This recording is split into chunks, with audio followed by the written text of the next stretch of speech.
Ikhwatu iman yang dimuliakan Allah Subhanahu wa ta'ala, pada kesempatan ini kita akan membahas terkait satu pertanyaan, yaitu mengenai apakah ihtilam membatalkan saum atau membatalkan puasa. Nah, di sini ada dua pendapat. Yang pertama, orang berpendapat bahwa ketika seseorang saum kemudian dia mengalami ihtilam, maka saumnya batal. Dan pendapat yang kedua, sebaliknya, orang yang saum lalu mengalami ihtilam, maka saumnya tidak batal. Untuk memahami atau menjawab persoalan tersebut, kita perlu mengetahui dulu.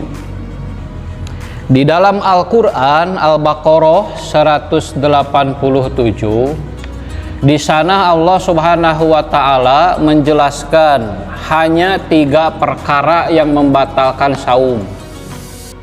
Hanya ada 3 pembatal saum itu. Yang pertama makan, yang kedua minum, dan yang ketiga gosyanin nisa, berhubungan suami istri atau jima. Selain 3 ini, Quran tidak menjelaskan, atau bahkan hadis sahih pun tidak menjelaskan selain 3 perkara ini. Kecuali nanti ada hadis-hadis sebagian, cuman hadisnya dhaif, diantaranya ketika kita saum lalu muntah maka saumnya batal. Cuman hadisnya itu dhaif, sehingga tidak bisa diamalkan. Nah, maka bagaimana dengan persoalan yang ini? Tadi yang membatalkan saum itu salah satunya yaitu hubungan suami istri atau jima. Sekarang apa yang disebut dengan jima atau hubungan suami istri? Hubungan suami istri menurut definisi syar'i yaitu dakhalal khitanul khitana. Dakhalal khitanul khitana, bertemu na 2 kemaluan. Bisa pahamnya? 2 kemaluan. Bertemunya 2 kemaluan. Wa in lam yunzil, walaupun tidak keluar. Ketika seorang suami istri sedang saum, kemudian dia lupa, misalkan lupa, kemudian dakhala, sampai masuk si suami ke istri, walaupun tidak yunzil, tidak keluar air maninya, maka saumnya itu batal. Maka di sini keluar atau tidaknya mani tidak ada kaitan dengan batal atau tidaknya saum. Tidak ada kaitan. Karena ketika suami istri ini berhubungan, tidak keluar pun dia batal saum. Keluar mani atau tidak keluar, itu tidak ada urusan dengan batal atau tidak. Oleh karena itu, kaitan apakah jika seseorang keluar mani ketika saum, dia keluar mani baik sengaja ataupun tidak sengaja, misalkan melalui ihtilam, ini tidak ada kaitan dengan batal atau tidaknya saum. Oleh karena itu, Al-Ustadz Abdul Qadir Hasan di dalam soal jawabnya jilid ketiga, beliau menjelaskan, misalkan ada seseorang mengeluarkan mani dengan sengaja, misalkan dengan tangan, maka itu tidak bisa disamakan dengan jima karena tidak ada pertemuan 2 kemaluan. Maka ketika berbeda perbuatan ini, maka hukumnya itu tidak boleh dan tidak bisa disamakan dengan jima. Oleh karena itu, keluar mani baik disengaja maupun tidak disengaja itu tidak membatalkan saum. Lalu timbul pertanyaan, bukankah ketika dia ihtilam maka berarti dia junub?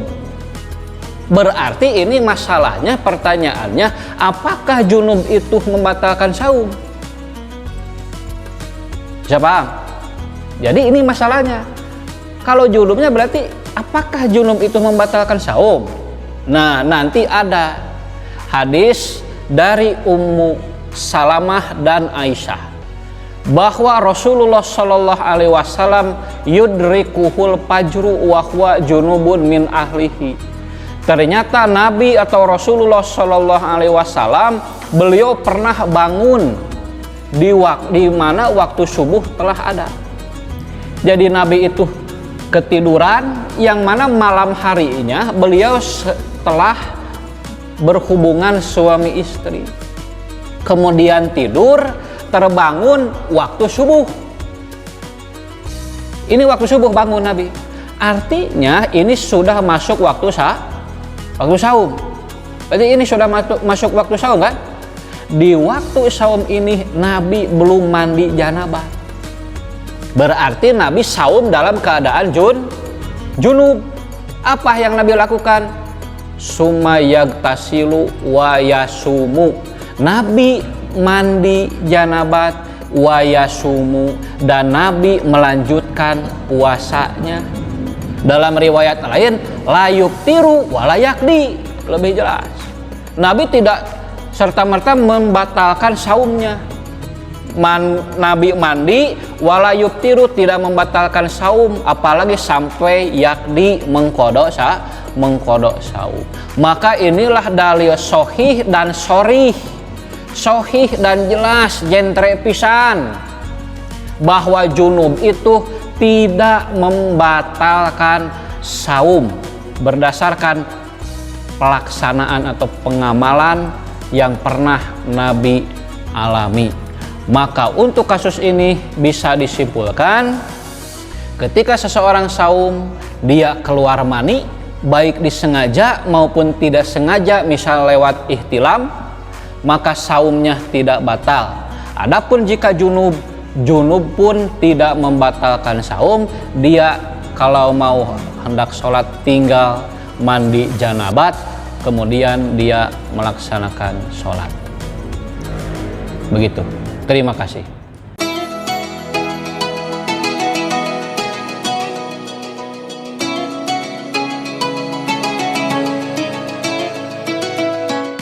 Bismillahirrahmanirrahim. Kami siap menerima titipan zakat, infak, dan sedekah demi keberlangsungan dakwah Islam ke depannya, khususnya dalam media sosial. Barangkali untuk informasi dan pertanyaan, boleh Ikhwatu Iman sharekan dalam nomor yang telah kami cantumkan.